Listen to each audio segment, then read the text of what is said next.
Ladies and gentlemen, my name is Manzoor Memon. I'm editor-in-chief of Is Honesty the Best Policy and producer of BBC TV Network.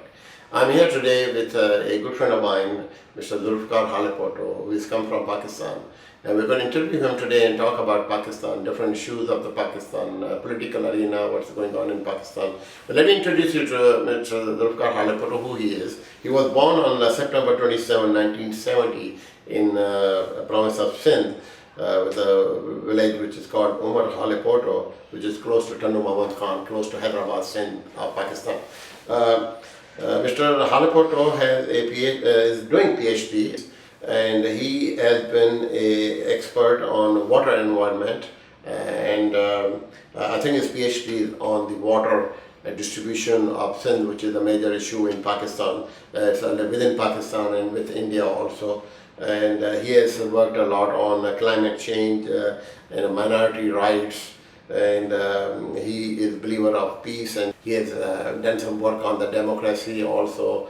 And nowadays he is working with Imran Khan, who is the party leader of Pakistan Tehreek-e-Insaf, which is a third major party right now and very fast growing party. And he was their information secretary for Sindh, and nowadays he's handling the Sindhi media monitoring office for this political party. So he has written several books on Benazir Bhutto, former Prime Minister of Pakistan, and also he has done some work on Sheikh Ayaz, which is a great poet of Sindh. He has done some work on books on him, as well as he has written up a travel lodge when bringing some kind of a travel diary of Sindhis in India and Pakistan to try to bring Urdu speaking to learn more about their culture and heritage. So, Zulfiqar, nice seeing you back in Houston. You are a regular person in Houston, and you are here to attend Sindhi Association of North America conference. I understand this is your seventh year. You coming? Yes. Okay, welcome. And tell us something about Pakistan. First, I want to give me a little brief about your party, what your party's manifesto is, why the people should vote for you, and why. Let me go back and tell you. Generally, the perception in Pakistan is that the leadership in Pakistan is selected from Washington. Okay, so now. You are in USA, and say I take you to Washington and tell you that, okay, brief the Congress people, brief the State Department, and tell me why they should pick Imran Khan to be the leader of Pakistan. Oh, it's a very complex question, and it's going to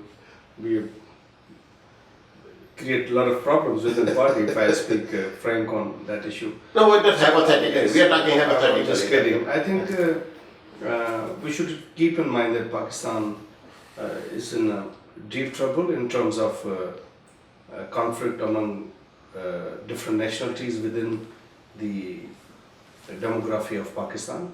And Washington knows very well that Pakistan is comprised of 4 nations and some other ethnic groups. So for the last 70 years, day before yesterday, we celebrated our 70th Independence Day. So in terms of having a ideal federalism like United States of America, Pakistan has a lot of internal issues. We have corruption, we have poverty, we have lower riparian, upper riparian disputes on several issues from water to national resource distribution, especially in terms of finance. Then we have a lot of external issues too. For example, due to continuous military interventions and weaker democratic regimes, we have a very hostile neighborhood, and we have Iran on the one side. They are not on good terms with us. We have issues with India. We have issues with Afghanistan. So not only in terms of relationship with the neighbor countries, but even with the global powers, we are known as not trustworthy friend. So there is a long shopping list of issues and crises which Pakistan is facing nowadays. The only hope for Pakistan is the presence of democratic regimes or democratization of the society. But I'm sorry to say that for the last 8 years, even the democracy is not delivering properly because of sort of authoritarian regimes who are ruling, and people are questioning the mandate of the existing regimes in different provinces, and people are saying that giving vote to parties doesn't allow them to have an authoritarian or dictatorial democracy in the system. So we have a lot of issues, and once the society is fragile and it is divided, so I think you need to have a party, political party, which has a say in the masses, as well as have a strength to come to the power so that there should make a change. So in that context, I think right now, Pakistan Tehreek-e-Insaf is the party which can simply not have a coexistence, a relationship of coexistence among federating units on equal basis, and PTI has the capacity. Its leadership is not corrupt. KP, we have government in Khyber Pakhtunkhwa and good governance models. Even Bill Gates is writing letters to Khyber Pakhtunkhwa Chief Minister that I'm amazed to see that a province which is known as Taliban influenced province is having 89% polio eradicate scorecard. So this is, I think, is a model of good governance. And let me ask you one thing. In the old times, the politics was more for public service. Now politics has become a business. Okay, every party which comes in, like a People's Party, when they came in power, they just made tremendous money through any source they could get it. Same now Nawaz Sharif party. When Musharraf was there, United States gave about $10 billion to Pakistan as the aid, and we don't know where the $10 billion went. Why should, the first question is this, that how your party is going to relate in this way, that these other two parties have a lot of money already collected. Imran Khan is an honest man, and it will be very hard for you to raise that money. So how you're going to compete with these two corrupt parties who have a lot of money to spend on the politics, and then you have no money? How you will be able to sustain that? That is very correct analysis. If we look at the politics of constituencies and electoral power, you are very right that people have a lot of money, and political parties are exploiting this situation and keeping in view 2 points. One is, the rest of the world will never go against democratic regimes, so loot and plunder is their mandate, that America, other states, they are not going to disturb us because of we being the only democratic parties in Pakistan. That is one misconception to them. The second is, our strategic location is quite important for regional trade, for global trade, like between Mediterranean and Caspian. Pakistan is the gateway to both energy corridors. So Nawaz League or PPP, they are exploiting people's mandate. They are not respecting their vote because of that point of view, and they are still of the view that having money in hand they can buy anything. But I think they are not looking into the history. Whenever the people, there is a feeling in the people that regimes are not delivering to them and the systems are not pro people. You have seen a lot of... we have seen Zulfiqar Halepoto, good example. Even in recent times, you have seen a lot of Arab Spring is the example, Turkish model is the example. So with that hope that people will not go for long for these injustices and authoritarian regimes. Until the people don't come out. So this is the only hope for Imran Khan and PTI, that go to the people, tell them that the regimes are not delivering and they are not as per to their inspirations, they are doing nothing, they are simply minting money, they are developing fiefdoms, they are having their families on board, and there is no democracy even within the party. So this is the point which Imran Khan thinks, that if people are convinced, they will come out and they will change the entire chase game. corruption is a fundamental problem in Pakistan. And in last 10-15 years, we have not added a single kilowatt of power in there.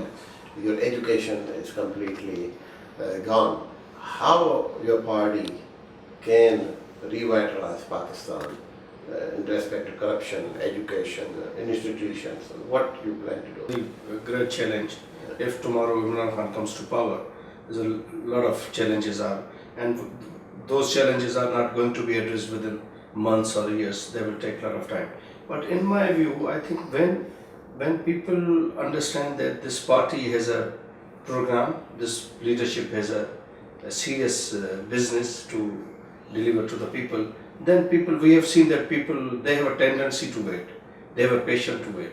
So I think once Imran Khan keep people believing that he has a program, he has a serious business to do something for the people, I think people will wait for that. If he starts from the day one, he starts what Asif Ali Zardari and Nawaz Sharif have started for their kids and for themselves, I think people will start crying even against Imran Khan. So Imran Khan has a model in his mind that from day one we are going to tell people that this is the roadmap of how we will keep Pakistan directed towards the right path. So I think people always trust people. The only beauty of people's passion is that they always trust their leaders. Yeah. They try to make a change, exactly, and then hope they can bring the change. Tell me something about Pakistan-American relations. Pakistan has been a great ally of United States, but time to time when Pakistan really needs United States, they don't get that support. And so is that mainly because of our corrupt politicians, lack of lobbying in Washington? One day we are very good friends and one day we are at each other's throat. So what your party can do to keep this relationship a mutual beneficial for Pakistan and United States? I think foreign policy area of Pakistan Tehreek-e-Insaf is one of the very clear areas which I can very boldly explain to the audience. There is a saying that there is no permanent foe and friend in politics. So same is the case of United States of America and Pakistan. America, keeping in view that Pakistan is a very strategic ally, he has other options and other friends or other policies too. So that is based on American national interest. Same is the case of Pakistan. So I think 2-3 fundamental areas are very common, which even PTI is very clear on that. On terrorism, on fundamentalism, on drug and human trafficking, on regional peace, on democratization of the society. So I think these are the common areas where Pakistan Tehreek-e-Insaf thinks that if these areas are properly addressed through government expressions or even through policies, so these are going to determine our relationship with not only with the United States of America but with the regional powers and entities as well. Okay. What is your message for the youth? Youth is our leaders, and youth is our future. So I think youth should be focused, and education must be their priority. Professionalism must be their priority, and youth of Pakistani diaspora, Pakistani community living in the United States of America, and youth living back home in Pakistan, I think they must do beyond their capacities. We are in a state of war. So if you have a tendency to work for 10 hours, I will recommend, suggest or request that you better work for 14 hours. So our extra effort will get out us from these crises and these issues. Thank you very much, Zulfiqar, and nice talking to you. You had some great input, and I hope our country prospers. We always pray for Pakistan, and we hope our leaders can change and do some work for the poor people. I always say that they have made a lot of money, and maybe that part of that money if you spend on education, medical care, because we have a lot of problems of hepatitis C and all that in our country. So I maybe urge them, that I think people have made enough money. My leaders, who have billions of dollars stacked in offshore accounts and all that. I wish you can just bring your money and to the country and do something for your country who has given you this, because what's the end of it? You will be going in I always say that your end is 2x6 plot, and for why to spend all your energy to make all these billions which that you're not going to be using it. So why not bring it and do some work for the poor people? And again, the message to the youth is, education is the three things I always say, that get yourself educated, go in vocational things, don't look for small petty jobs, go in business, because I can say I'm an engineer myself, and Zulfiqar, if I would have not come in here, I would have not done business, I would have never realized that doing a job is basically you are in a well. You're stuck in that well. You're getting a paycheck every week or every 2 weeks or a month, but then you are not progressing. So if you want to progress, young people, you need to come in business. Work hard, as Zulfiqar says, instead of 8 hours, do 14 hours, 16 hours. So I still work about 16 hours a day, and I feel very happy and I'm very contented. More I work, I feel good about it. So I think the young people should do that too, and do something positive, and bring something for the community on the table to help them, help your friends, help your buddies. Because when you will help one person, that person is going to start a chain reaction, and the help will go to other people. So don't be coward. Help the people, go in education, and do something positive.